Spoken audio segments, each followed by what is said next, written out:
Hello, everybody. Welcome to another episode of Yarns with Andy. Today, I've got a guest who needs little to no introduction. Simon Court, the Member of Parliament from the ACT Party. Welcome, Simon. Thank you so much for making the time for being here. Well, thank you, Andy. Thank you for having me on your podcast. I'm looking forward to having a yarn. It's been a while. Yeah, mate. It's been a long time. So a little bit of background as to how I know Simon.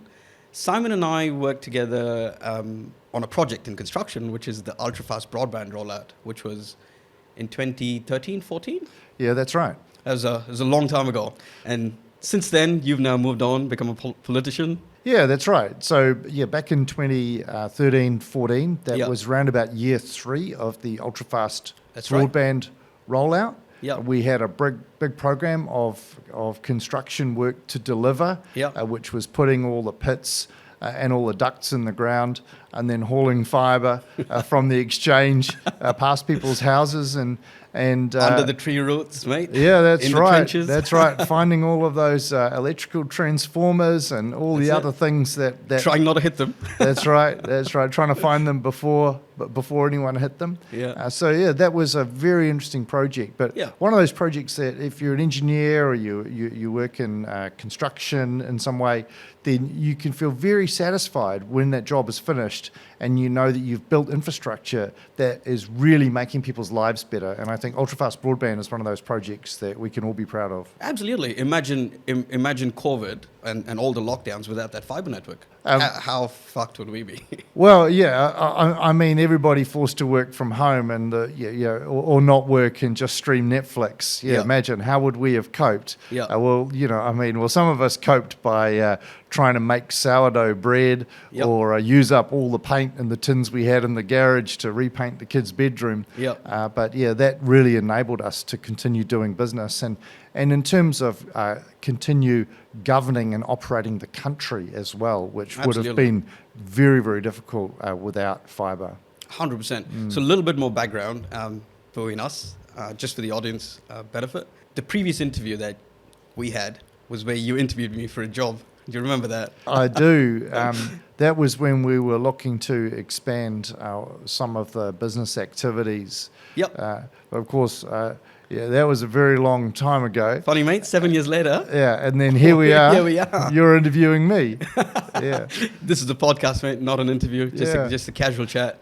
Try and understand things from your perspective. But thank you so much for being here. Really appreciate it. You're welcome. So, Simon, how do you see the role of infrastructure development post the COVID pandemic era? Well, infrastructure is the key to social and economic development. I mean, as much as I like standing on a construction site watching diggers dig and bulldozers push dirt and rock, it's not pouring concrete and building the infrastructure that we do it for.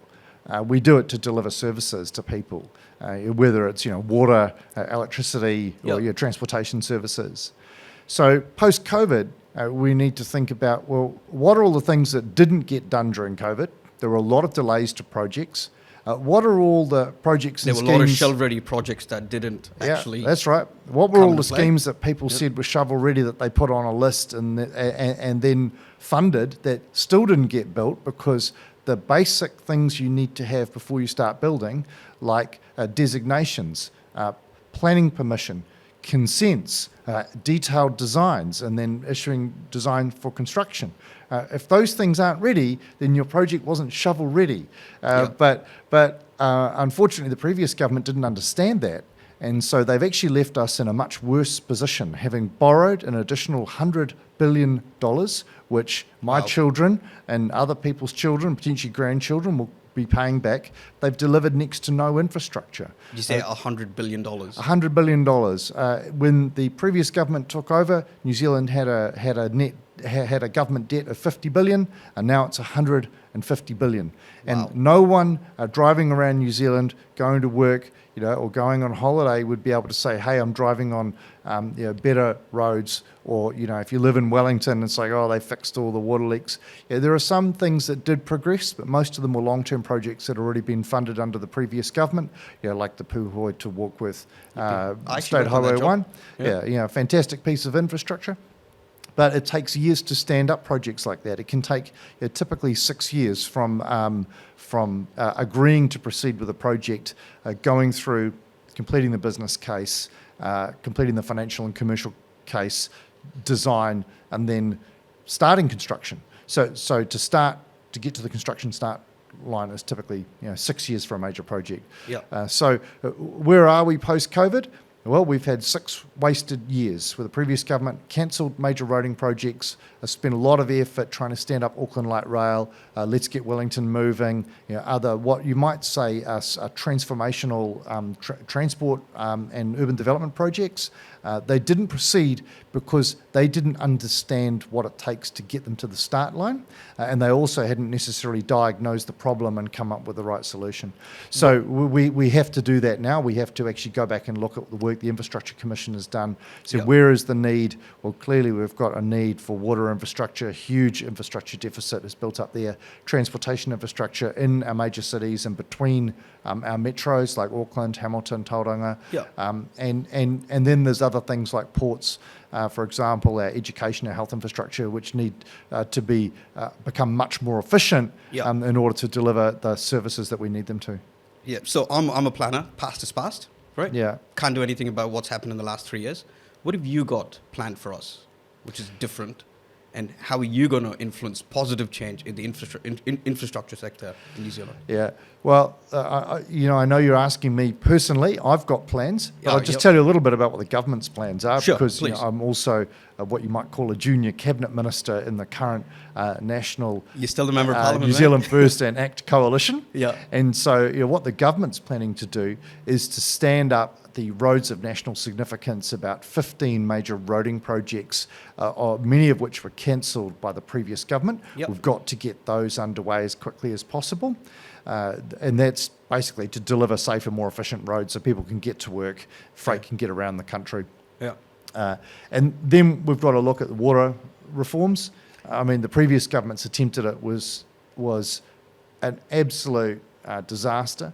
They had confused a number of problems. Yeah, so we all agree there's a three waters problem, that a lot of councils haven't invested in infrastructure, they haven't invested in renewals and maintenance. Now we've got leaks springing up everywhere, people's water isn't safe to drink, you've got wastewater in the harbour. None of those problems were solved for the billions that they spent.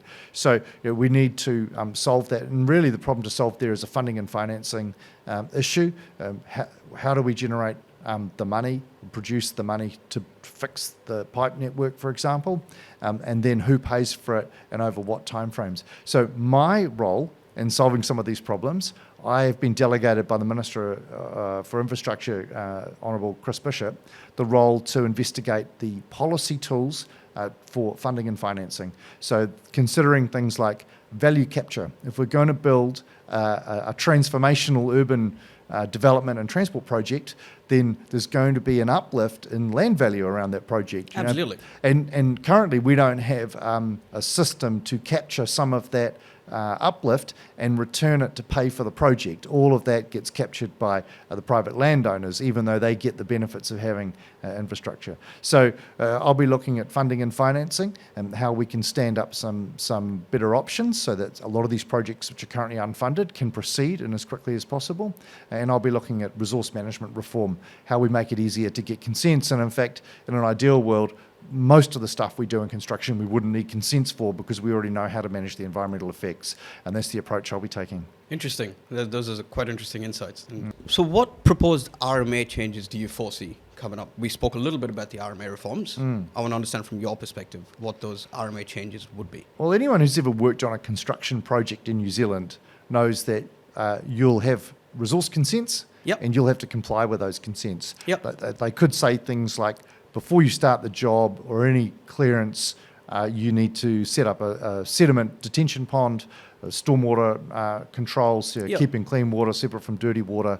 There's codes of practice for erosion and sediment control, for example. But what's happened over many, many years since the Resource Management Act was passed in 1991 is that activists and objectors to development have forced councils to take far more conservative approaches to planning and consenting. They've also forced decision makers as high as the Supreme Court to go back and look at the Act and interpret it in a far more cautious and precautionary way. Why do you think that is? Well, because there is a balance to be found between the things we need to build so we can live good lives and the effect that the building and the operation of infrastructure, for example, or urban communities has on the environment. And we used to say that we need to try and attain sustainable management. We need to consider sustainable development. They were concepts that were very we thought were well understood back in the 1980s and 90s. It turns out it's almost impossible to integrate environmental management with land use and development without having an impact on the environment. And so over time, decisions by councils... But the RMA is in place to reduce the impact to the environment.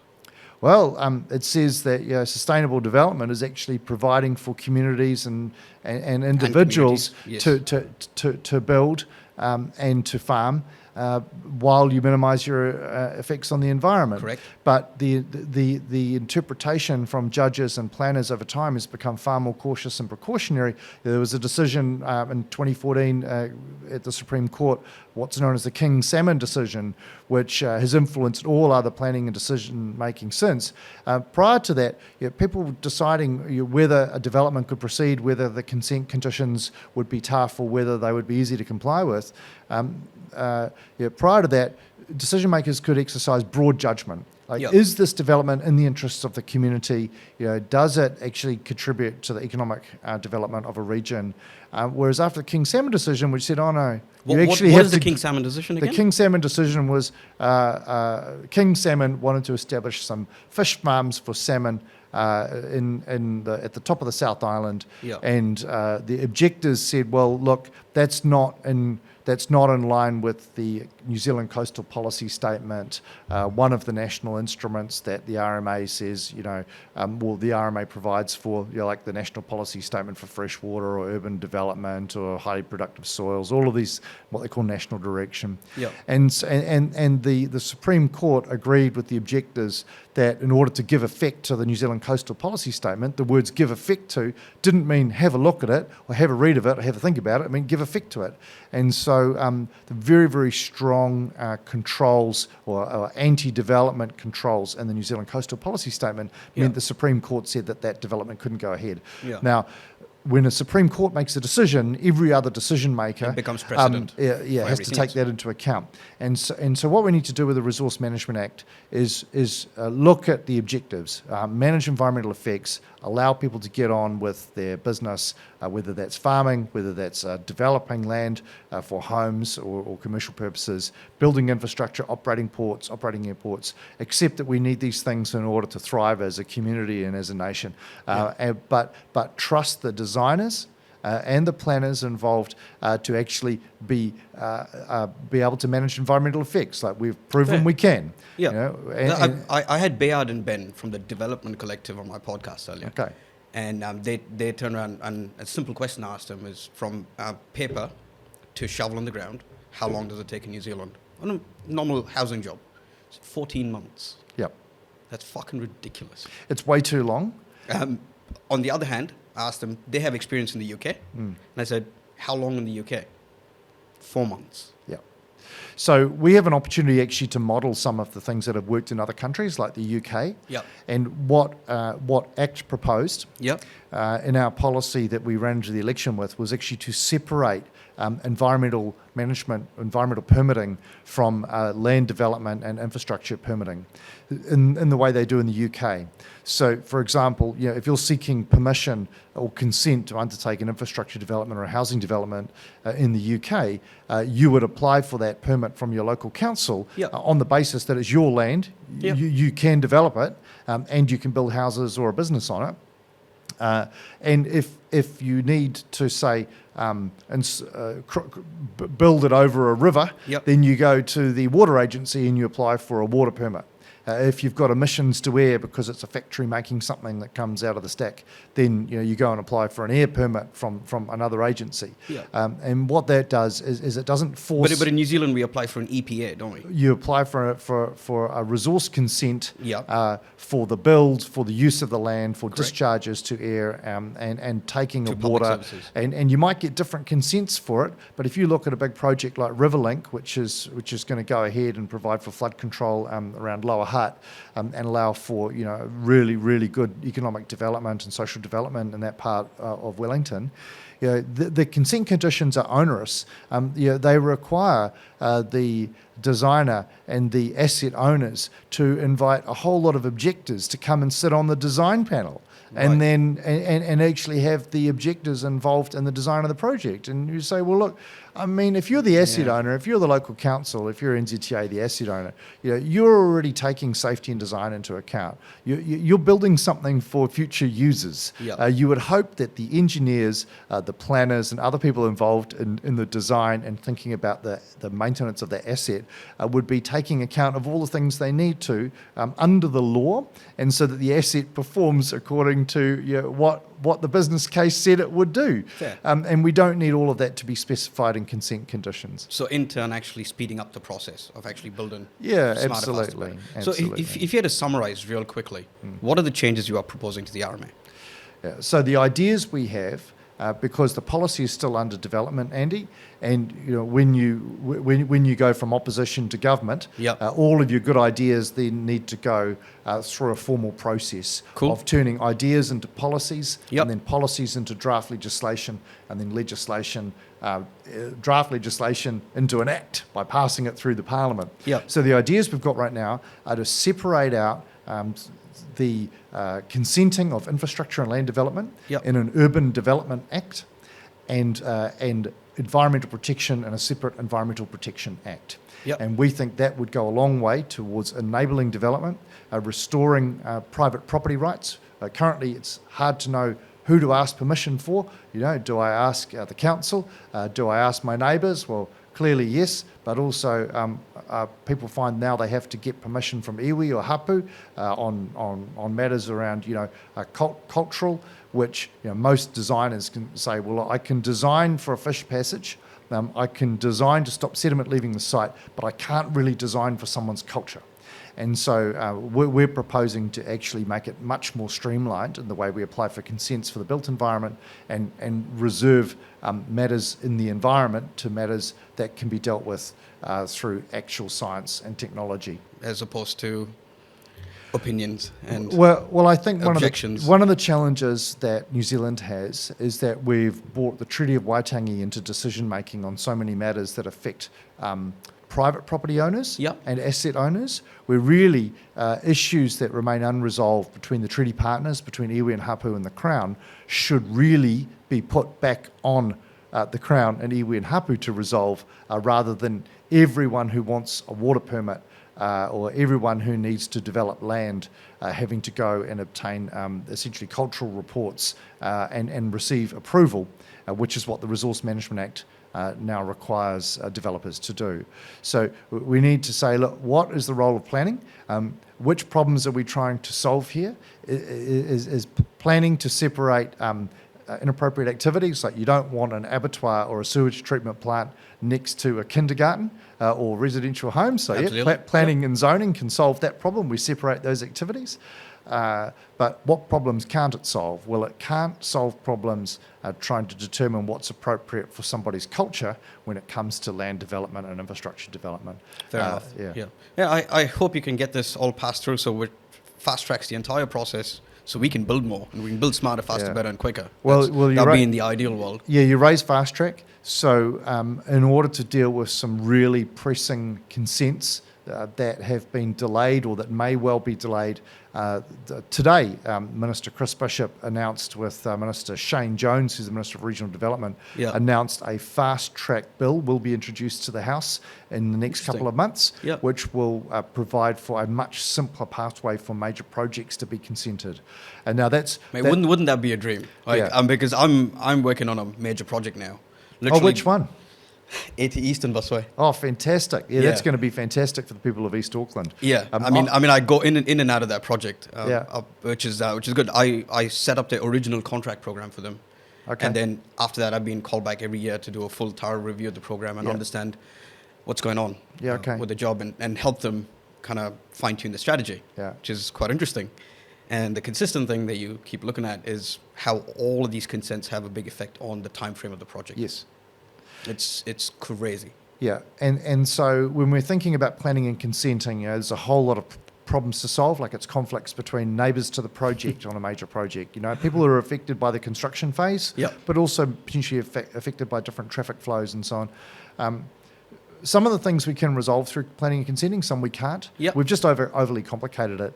And I think that New Zealanders are going to be surprised at how easy it can be after having agreed for so long that the Resource Management Act is making building and construction much harder than it needs to be, much more expensive. I mean, Infrastructure Commission estimates that New Zealand's infrastructure projects spend about $1.3 billion a year on consenting, Yep. housing, infrastructure, and so on just on the consenting phase, which is right at the top of what equivalent OECD countries would spend compared to the value of the assets we're actually creating. It's taking us much longer to create assets, which means it's taking much longer to deliver the benefits that those assets provide back to the communities, like the Eastern Busway, better public transport, better options, that part of the city will be able to grow up, Absolutely. achieve higher densities. Yep. That means more affordable homes. All of these things can't get delivered if we don't deliver the infrastructure to service that land. Absolutely, mate. Got to fully agree with you there. Yeah. Simon, from your perspective, we've spoken in length about how long the RMA process is and the delays it causes to the construction projects.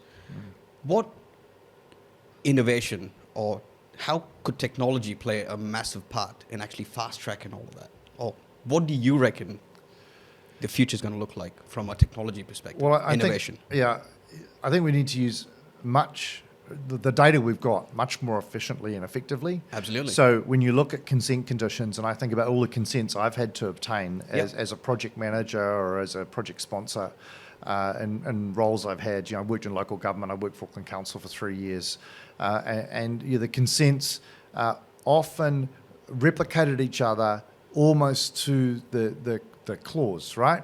Where it's erosion and sediment control, stormwater, land clearance. Sometimes you have to clear Hatchery some power. vegetation. You're stripping topsoil. Like all of the consent conditions. Traffic, Yep. noise. Like very little variance. Yep. But the time it would take from submitting your plans and your consent application with your planning, your planning supporting documents, technical reports, whatever they were.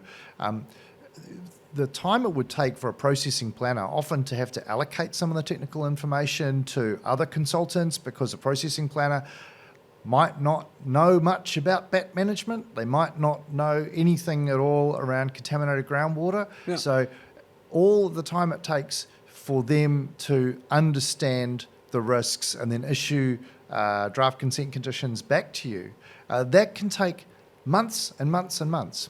Yes. And when you point That's a problem. when you point out that the previous project we did, which was like fixing up a closed landfill, doing earthworks, remediating the cap, remediating the leachate collection systems, we're going to be doing 20 of these projects. We're up to number 3, and if you keep forcing us to answer all of these questions like we did for the previous 2, we're never going to get through the work program in a reasonable time frame or a reasonable cost. Yeah. So we'd say, look, you can use the data we've got. What consent conditions worked? Can you turn those into a code of practice? Can that code of practice be applied to most projects doing similar things around the country, like cleaning up a closed landfill? We've got many of them. We've got over 200 in Auckland, for example. Yeah. And if you can, then why should they need to get consent at all? Really, it's up to the designer to design a safe operating system and to design a safe asset. They have public liability, they have professional indemnity insurances over their design. It's up to the contractor to deliver a safe project. They have contract works insurance if something goes wrong during the build, but they're also liable if they build an asset that doesn't conform to the design or fails for some reason, the contractor's fault. Who does the liability sit with now? Well, at the moment, planners and councils are taking on a whole lot of liability by spending all this time trying to imagine what the designer and the constructor were thinking, and then issuing them consent conditions that make it harder for them to design and construct, and then for future operators of the asset. We say, look, most of that stuff doesn't even need to happen. Doesn't it? Yeah. Doesn't even need to happen. You can take all the information we've got about what works in other similar and operating environments, and so as long as you're following that code of practice, then no consents are required. It could be a permitted activity. Okay. And that is the opposite end of the playing field from where New Zealand's got in resource management and consenting now, where we don't trust anyone who wants to build anything anywhere ever. Yep. We assume they're trying to do something terrible to the environment, and only councils, planners can stop them. And if councils, planners aren't good enough at stopping them, well, a whole lot of objectors who could be, national interest groups, who could be, dare I say, some of them do make good contributions to the discussion, like Forest and Bird or Greenpeace, but they shouldn't be able to come along and object to projects that essentially are going to benefit a community or deliver assets that benefit a region. So, from an innovation standpoint, right? Can you just talk about this for a second, right? Yeah. 50 years ago, we didn't have computers, right? That's right. There were hand-drawn markups that would be handed over to whoever. I mean, I wasn't alive 50 years ago, but I'm assuming that's what happened. Yeah. Yep. The computers came along. Yep. And we came up with CAD designs, PDFs. Great. That happened, 20, 25 years ago? Yeah. Cool. 25 years later, we're still doing the same thing, Simon. It's still PDFs. It's still multiple PDFs. Yeah. Yeah. So from an innovation standpoint, in 20 years, we haven't, the RMA process slowed things down. The consenting process is too long. Can I just throw a suggestion out there, right? Why can't we use 3D models to start approving building consents? Yeah, well, I mean, that makes a lot of sense. It makes absolute sense in my head. Yeah. And like, why don't we do that today? Why can't we focus on policy or get councils to adapt and adopt technology rather than still sticking with age-old PDFs that we're so used to? You in construction, how many PDFs have you reviewed? Well, many, and marked up drawings and given them back for redrawing. Hand-marked them, and then given them back to the drafting team to modify them. Yep. Now, funny though, we're still doing the same thing. But you raised this issue of why don't we give councils the ability to look at 3D models? Well, I would actually take it one step further and say, why do councils need to be involved in that at all? Because if you think about what is the role of local government, I mean, local government couldn't possibly do a better job of understanding your design and giving you feedback to improve your design than the ultimate asset owner of that design. You're building that asset for somebody who's going to own and operate it, potentially for decades or hundreds of years. Yeah. So we need to reimagine what the role of local government is in the building and construction process. What would they do? Well, I think it's very helpful to have a repository of information about the built environment, about natural hazards, about community-owned assets. But rather than having local government involved in essentially assessing every building consent for conformance, what the Act party would say is that we should be actually getting councils as far away from the process as possible, because every time they look at a plan or a drawing, then they're taking on liability. And that's why councils have been involved in the weather-tight homes fiasco. That's why that's why they have joint and several liability applied to them, because they were the ones who looked at the drawings and approved them. Now, they haven't added any value. In fact, they've given a whole lot of Kiwi homeowners a false sense of security by being involved. And they've exposed ratepayers to this phenomenal liability of billions and billions of dollars, and with no end in sight. So if you think about... So in that instance, let's pick that weather tightness issue as an example, right? So if the councils didn't take liability, where would that liability have sat, according to the new policy that you're proposing? Or what do you want? Well, if we look at other jurisdictions like Australia, the liability sits... with the constructor. With the constructor, with the designer, and they also have private construction and private building insurers there. Now, there is a market for that in Australia, and I think what would be helpful would be to look at some of those things that in New Zealand we might call innovations, but which are normal in other jurisdictions, and try to incorporate them in the way we work in New Zealand. So fair enough. So back to the weather tight issue, right? So if the councils didn't take that liability and the construction companies took the liability, me as an owner of the building, I have a weathertight problem right Yeah. now. I'd go after the construction company, not after the council. Yeah, that's right. Well, or potentially Right now- the designer. And you the might, designer. you Yeah, might, sure. not all homeowners are as sophisticated as you and I, Andy, as your engineering and planning professionals who know what questions to ask. Most Kiwis who own homes will be absolutely devastated to find that there's moisture or water entering the building envelope, Yeah. and they won't know what to do. It must be the most awful thing to experience for people. And so I think we also need to be clear that there must be an easy pathway for people to seek resolution, but we also need to think about what is the role of these different agencies and organisations, what's the purpose of regulation and lawmaking, and can we make laws that actually make it very clear that responsibility lies with parties who are actually able to manage that risk. Whereas at the moment, councils are taking on a whole lot of risk that they're actually not able to manage. And when they do try and manage building risk, then it's like, oh, well, you can't go to the next stage of building or closing in or putting the windows in until the council inspector's been. And I hear from friends involved in residential buildings, sometimes there's up to 14 inspections. Now, every time that inspector walks on site, they're taking risk for the council, and then ratepayers are going to carry the can for that if anything goes wrong. So it doesn't seem to be a sensible way to go forward. Now, they're my ideas, but they're also ACT policy we've campaigned on. We're now part of a coalition government, and so we have a Minister for Building and Construction. His name's Honourable Chris Pink. He's an MP who's based out in Kaipara-Maharangi, which is the what we call it, the Helensville district. And I have regular chats with him about some of my ideas. Yeah. And I know that Chris Pink's working on making the building process much smarter. So look, information, digital information. 100%. AI will potentially play a part in this, but just starting off by being very, very clear about who has the ability to manage risk, and what is the role of regulation. And who is best placed to manage that risk? That is the right statement. Who is best placed to manage that risk? That's the right place. That's the right place to start. Yeah. No, 100%. Because we see construction, right? Construction has the lowest uptake of construction technology in comparison to any other sector. Yeah. It's a proven fact. Yeah. Is that right? Yeah. Uptake of technology is shit in construction. Information is so disparate. Like you look at any other industry, right? You'll look at the hospitality industry. You look at even any industry. Doesn't matter. Construction has the slowest uptake of digital technology. Yeah. This is an interesting fact there. Yeah. Right? Well, Says a lot. I remember when one of my staff suggested that we give iPads to the foreman so they could record the daily progress on site and have access to the traffic management plans that are designed on an iPad.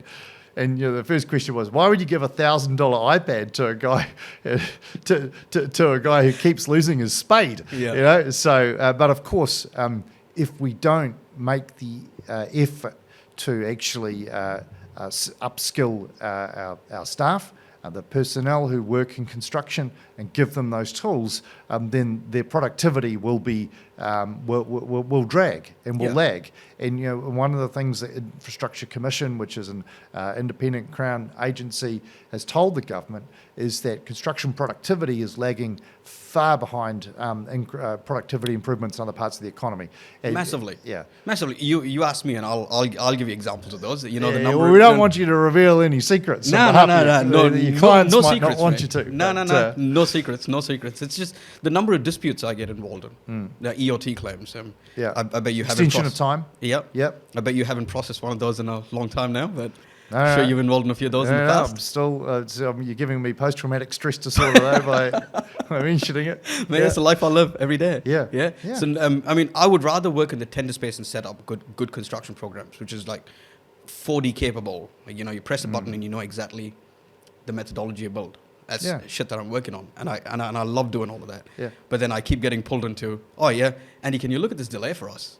Yeah. Help us prove the extension of time, and I'm like, yeah, okay. Yes, I know I can help, and but here's the thing, if we focus on the front end of the project and get that right, we'd have a lot less delays.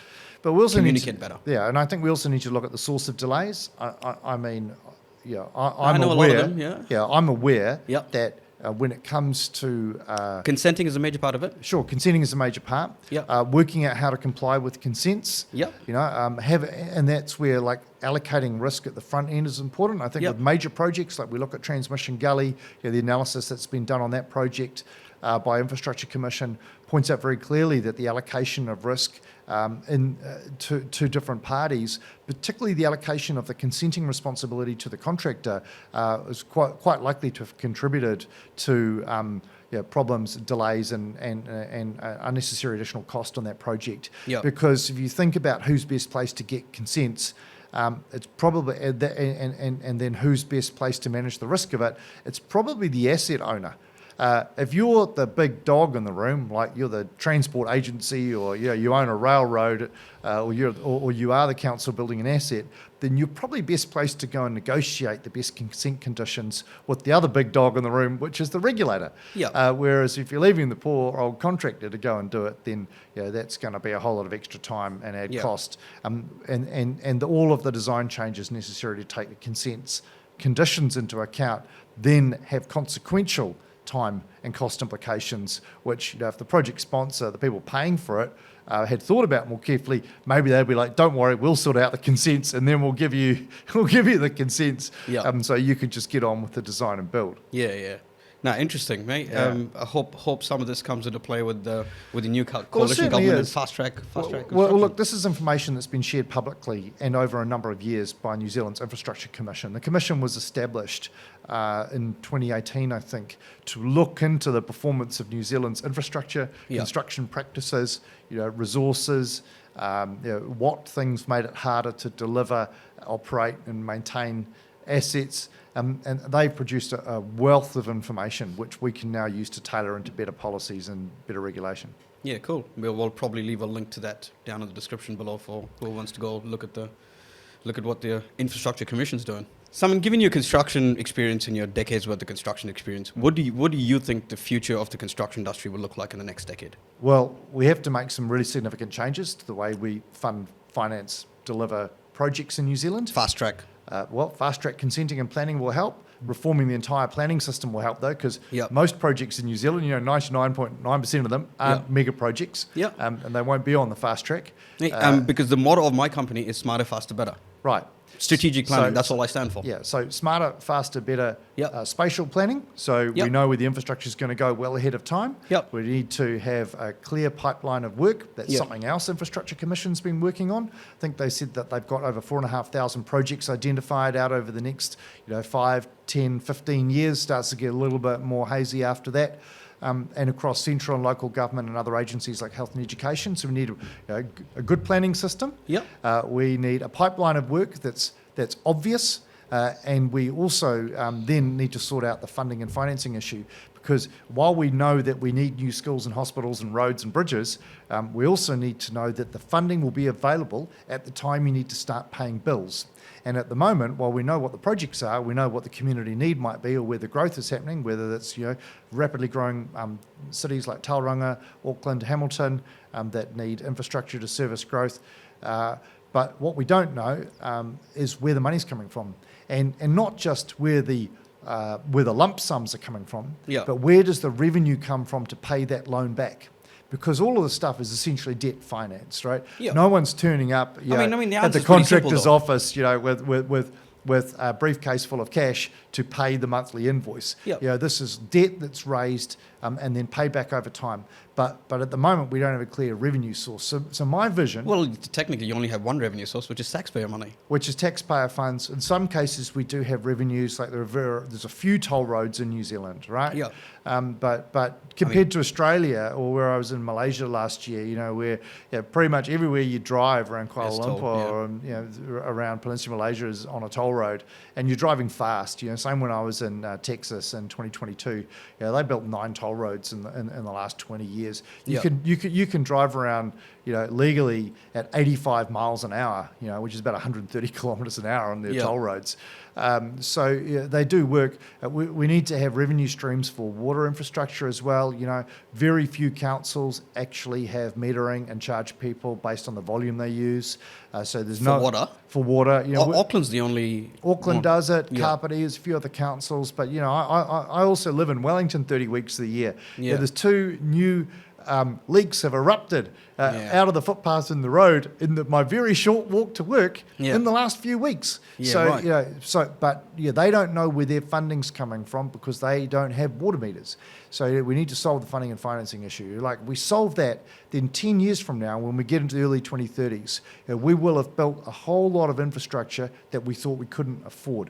We'll be building new 4-lane highways around the country and within existing urban areas to service the tens of thousands in some towns, or the 500,000 people expected to come to Auckland in the next 15 to 20 years. We will fund that through road tolling and electronic road pricing. We will be able. Is that something that, as a government, you're looking to introduce? Yeah, tolls and roads? the coalition agreement says that, and this was an ACT Party policy that we insisted go in the coalition agreement, that we move from the current system of fuel taxes and road user charges. No. It's called the Auckland Regional Fuel Surcharge. Yeah, well, we have that as well. But we have 50% of what you pay at the pump is fuel excise duty or tax. But if you drive a diesel, then you pay road user charges. What we need to do is move all the vehicles using New Zealand's roads into electronic road pricing system, so that wherever you drive, then the asset owner knows when you were there, what class of vehicle you were driving, what weight it was. So then that helps them better plan their asset management. So we've got the planning system, we've got the pipeline of work, we've got infrastructure funding and financing, and then we've got better asset management, using information, using digital tools, using AI. So 10 years from now, what I would like to think is that all of those young people who are coming out of university, out of college or Polytech, working in construction on the tools, they've got a clear pipeline of work ahead of them. So they know that if they want to move to a new town for a project, that they know what else is coming up in that region, so they can build a life, they can send their kids to school and not have to worry, geez, when this project ends, are we going to have to move the family to Australia? Because that's pretty much a situation we've got ourselves into. So I'd like to see a solid pipeline of work, well funded, the workforce knowing that they have a future in construction after the end of each project, and that we're building assets in a way that's delivering real value back to Kiwis. Can I touch on one other thing, right? So the last 3 terms of government, or 4 terms of government, have spoken a lot about having a railway network from the airport into the city. Do you think we'll get railway network in the next 10 years? Well, if you think about Auckland Light Rail as a concept, well, it's quite clear that as Auckland grows, it's going to need to move from reliance on largely private vehicles to much better, faster, more reliable, cleaner public transport. And if you look at the Northern Express busway, dedicated busway, there's an example of the kind of system that we should be installing in West Auckland. Now, I was involved in building the Constellation Drive bus station many years ago when I worked for Downer, and back in 2006, 2008. And I thought, oh, geez, it won't be long before we've got one of those out in the west where I live. Well, here it is. It's 2024, and this government has committed to building that. Now, I would like to think that all of these projects can be delivered in a reasonable time frame, but whether it's light rail, whether it's a busway, you actually need to plan for it. You need to plan well in advance. You need to be thinking that if we said yes now, when are we likely to start? And what are we going to do? And is it going to cost us $16 billion? And where's the money going to come from? Because I can guarantee if the previous Prime Minister and the previous Labour government had said, instead of saying we're going to start building light rail in 2017 and we're going to have the first station in Mount Roskill open by 2021, if they'd said we're going to spend 2 years investigating and coming up with a solution that benefits not just that part of Auckland, but all of Auckland, they would have come up with a comprehensive mass rapid transit scheme. It would have looked something like the existing ATAP program, and it would have shown where future growth is, and then they would have been able to target investment towards that, and probably would have been something like the Northwest Busway, or bringing forward improvements, the links between Botany at the airport, or between the Eastern Busway, for example. Now, light rail may well be something that is in our future, but right now, they haven't even secured a corridor for that. We don't have the urban planning rules set up to capture value that would otherwise go to the private sector, that should be returned to the government that is building, and the Crown that is going to pay for the transport infrastructure assets. So we've got to do the planning. We've got to set up the system so it works. So back to my original question: do you reckon we will have a railway line from the airport to the city in the next 10 years? Look, it's not in the current government's list Mandate. of priorities, Yeah. but the North Western Busway is, Yeah. and so is continuing to fund projects like the Eastern Busway, and other projects that require Crown funding or funding from the centre. Fair enough. Sorry, I pushed you on an answer Yeah. for that, but it's No, it's fair interesting. enough. If I wasn't clear, it's Yeah. not on the government's current mandate program. because there's 4 terms of government that keep talking about it, starting to do something with it, nothing happens. Well, remember though, in 2016, before Jacinda Ardern's Labor government was elected, Auckland Transport had already decided to do it and was You're right. proceeding to do it, and that project was commandeered by the former Transport Minister Phil Twyford, who insisted Auckland Transport stop work because he was going to fix it. And what have we got? 6 wasted years. Imagine if Auckland Transport had just been allowed to get on with it. Yeah. So, look, I mean, it's very, very disappointing, particularly for people who own businesses or live and work along the Dominion Road corridor, for example. If you're a business owner, like 6 years of just not knowing what's happening. Yeah. When you want maybe to develop a property, build mixed-use Uncertainty. residential, commercial, 6 wasted years. So look, we've got to put that behind us. The money's been spent. They're winding up the project right now. A phenomenal waste of money, $228 million, and nothing. Is that much? $228 million, Wow. nothing but technical reports and a business case. But I mean, we got to think about what we can get that's value for money. Considering how much money's been wasted, how much money's been borrowed, and how we're going to pay for these The past things. is the past. Yeah. I think it's the future that matters. Yeah. That's the only thing we can change, right? That's right. Yeah. So looks like we have a positive outlook on a lot of construction projects coming up from the new coalition government. That's right. That's all I heard of that. That's right. Yeah, Yeah, cool. Yeah, we'll be getting on with building, and my role in that is to reform the Resource Management Act, Resource Management Planning Law in the long term, and help solve the funding and financing part of the puzzle for Minister Chris Bishop, in my role as Under-Secretary to the Minister for Infrastructure and RMA Reform. There we go. That's like music to my ears. That means more work for me. All right. Simon, you've had quite an interesting, diverse upbringing and a diverse journey into from construction into politics. You've also had an incident when you were 17, which kind of shaped your outlook on life. You talk to us a little bit more about that. Well, I mean, I was very fortunate. I grew up in a family where my mum, as a teacher, really valued education, and I had benefit of attending some great schools and getting a great education. And then I went off to university, thinking I'd study some things that I was interested in. At the time, that was politics and history, ancient history and archaeology. And there's still things I'm very, very passionate about. About halfway through the year, or maybe it was a semester break, some friends of mine decided that we'd go camping up north. And one of them decided that it'd be a good idea if we bought some weed. And as you do when you're a uni student and you're camping. And that led to a series of events where we ended up being confronted by some people who had a firearm, who were very, very scary people. You had a firearm? The person who confronted us had a firearm and pointed it at me. And then during a discussion where I might have said some things, and the fellow with the gun said some things, I got shot. And the person very deliberately shot me. And then I was... Can I ask you where you got shot? I got shot in the foot at point blank range with a sawn-off shotgun. With a shotgun? So all of the things that you think you're going to do when you're a young person, the careers you might have, the things you might do, at that moment, they change.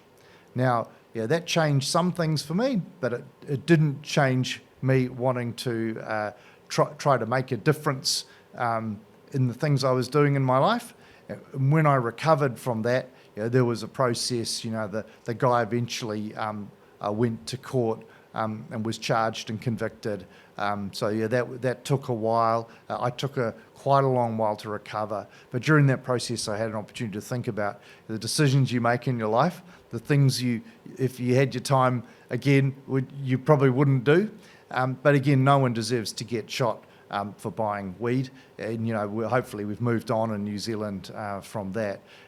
But I think what that did was give me an opportunity to reflect on what was important in life.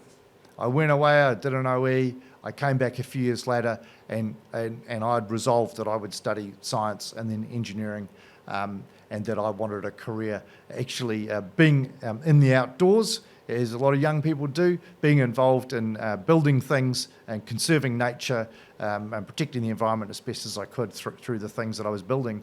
And I ended up getting a job on a landfill for a fantastic New Zealand company and being involved in environmental management and then environmental engineering in the waste industry. And I did that overall in my career for about 14 years.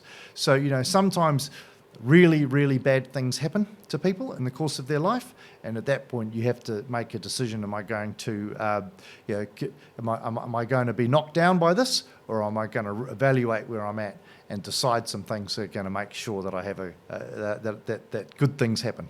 So that incident at 17 changed your life for the better. It did. I had a very privileged upbringing in terms of growing up in a loving, caring family. Great education, lots of great friends, and I had never thought that bad things would happen to me or I'd be confronted with something like that. The worst thing that I knew had ever happened to someone is a friend fell off his skateboard and broke their arm, right? So so it was an opportunity for me to reflect, and hopefully people who knew me then will look at what I've achieved in my personal life, with my family and my boys. I've got three boys. And in my work life, and now in this public life and politics, and say actually, we knew Simon back then, and we're really pleased that he's managed to achieve some things, even though it wasn't looking very good that day. Yeah. No, good on you for turning things around, man. That's scary to think about. At least being held at gunpoint. It was a very scary moment, and when I hear about violent crime.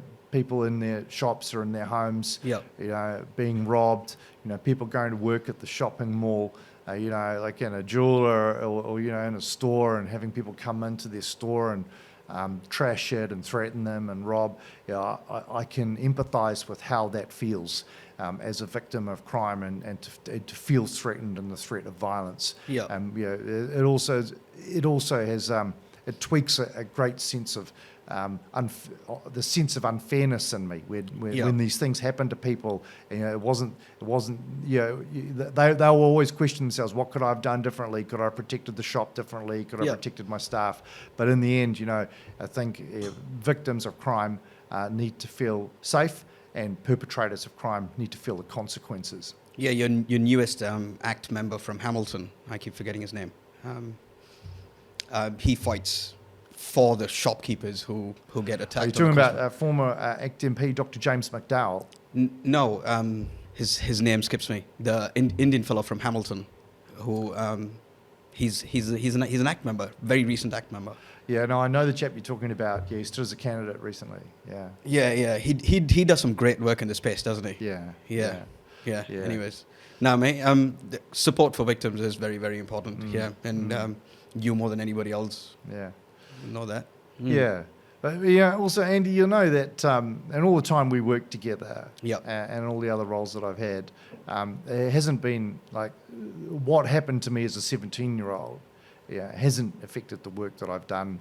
Fair. It's not something I've ever talked about with people. Many people know about it who knew me when I was 17, but it's not something that I've ever chosen to dwell on. I think it's just really important that if you can.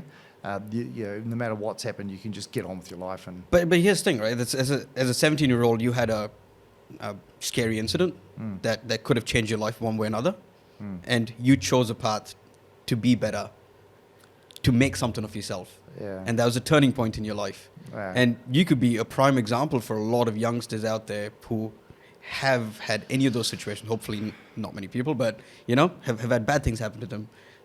Let that bad moment not define. That's right. Who you are. That's right. use it as an example to turn your life around, Yeah. move on, Yeah, that's right. That's achieve right. greatness. Look, it's helpful that I come from a family that's very supportive. I had a good education. There's a lot of young people who end up in trouble who don't have that. Yeah. And so, one of the things that we need to think about, now moving back into, what would a government do? What is the role of the state? Is actually providing for young people who do get in trouble with education, so that if they are in trouble, that they can complete their education, become literate and numerate, so they can function in society and actually get a job, fill out a timesheet and all of those things, so they can get a driver's license. Because if you're a young person driving around without a license, you're committing a crime. Absolutely. And so we need to think about not just those who have good support and can get back on their feet. In my case, it took a little while because one of them got shot. But all of those young people who don't have that family support. So, we need to think about that as well. Yeah, 100%, mate. Yeah. Absolutely. Yeah, lastly, do you have any questions for me? Well, Andy, Keep it short. Yeah. well, I mean, I'm interested in what you see the role of project planning and how some of the things you've learned could be taken up by, say, some of the clients. Some of the eventual asset owners 100%. who maybe not have thought about the things that you experience in your role. Right. That's a very interesting question. I believe AI and digital technology is going to change the way we operate. Yeah. Construction as a sector, we have the most disorganized information or disorganized data set as such, right? And controls planning play a major part in, people talk a lot about Gantt charts. That's what I do. I draw lines on a piece of paper for a living, right? I think that'll become obsolete in the future. So I mean, the Gantt chart shows time, resources against time, and project milestones. Who does what, where, when, and how much. Right. Real simple, right? Yeah. That's all it shows you. Yeah. But how about we change the way we communicate, right? Not everybody is trained to read a Gantt chart, to go, all right, I need to do this particular task in this particular location on this particular asset. Yep. So now I've got to correlate all of this, and then I've got to go, once I've completed that, I can move on to this, right? Right, today we've got TikTok, we've got Instagram, we've got Reels. That's how the youngsters communicate. That's how you consume information. I just want to tell you that, if you work in government, we're not allowed to have TikTok on our phones. You're not? No way. Come on, mate. Unfortunately, TikTok's ultimate owner, ByteDance, is under the control of the Chinese Communist Party. I've heard about that. They have a back door into TikTok, which is why MPs and government employees are not supposed to have it on their phones. Okay, let's stick to Insta but Reels and YouTube Shorts. For sure. Yeah. Well, I mean, my point is, it's short form videos. That's how communication has changed. Yeah. Right? People consume information through short form videos. People don't have hours and hours to sit and read 20 pages of Gantt charts, try and correlate an asset, a location, a task, a duration. Well, that's what I relied on you for. That's why I'm here, right? But what I'm saying is the future is going to change with digital technology. It's about how I can effectively communicate to the person on the ground on exactly what he has to do on what asset and what that looks like, right? It's as simple as that. Yeah. We don't need to complicate it any more than that. No. Yeah. So how do I explain to a boardroom on the methodology of this entire building? And I want to do it in 2 minutes, right? With a short form video. Yeah. I do not want to spend hours going through Gantt chart in a 20-page presentation. Yeah. That's history. Well, I certainly see a lot of really good 3D models and simulations on YouTube and some of the construction and infrastructure channels that I subscribe to. A very, very helpful way of communicating what's going on. I guess that one thing that those who know how to read a Gantt chart might find, though, is that you can spot where there might be risks. Absolutely. Where there might be a gap between the target for construction or a target for a milestone and the resources needed to achieve that target, whether it's people or plant, equipment, materials. And so, we also have to find a way, I think, of using those digital tools to communicate risks, uncertainty, particularly around cost and timing, back to project sponsors. And if you're thinking about the risk that delays in decision-making cause, often it's not clear to a decision maker, an asset owner, like somebody on behalf of the client's representative, why a delay ends up leading to an extension of time claim and all these consequential Absolutely. costs. So I'm not saying the Gantt chart's going to go away. Yeah. I'm just saying the group of people that will use the Gantt chart is a finite group of people. Yeah. It is how we utilize the information in the Gantt chart to communicate to the rest of the people. The boardroom that doesn't give a shit about the Gantt chart. They care about making decisions of 3 milestones. Yep. Right? They don't want to read 100 pages. Yeah. You know what I mean? They want to make decisions. Are you finishing on time? When separate portion, 1, 2, 3 finishing. Why the delay? Simple. Yeah. That's all they care about. Yeah. Right? If I can visually show it to them on 2 simulations running side by side, going, here's the root cause of the delay. This has impacted this. Now here's your critical path. Yeah. It's switched from here to here. Simple. Yeah. Let's not overcomplicate Well, I it with look the lines forward again. to you sharing some of that, some of those examples with me. Oh, absolutely, mate. That's what I'm working on today. Excellent. That's able to do that today. Excellent. It's Well, not a problem. when we wrap up here, let's go and have a look. Absolutely. Let's do right. that. Hey, but thank you so much for your time. I really appreciate you taking the time out to come in and, spending some time sharing your valuable insights. And I wish you all the very best for the next 3 years in government. Thank you, Andy. And I've Yeah. always really appreciated getting insights from you as to what's going on in the construction sector and the world of project controls and planning. Yeah. And I hope the people listening and watching take something away from our discussion. Absolutely, mate. Thank you so much. All right. All good.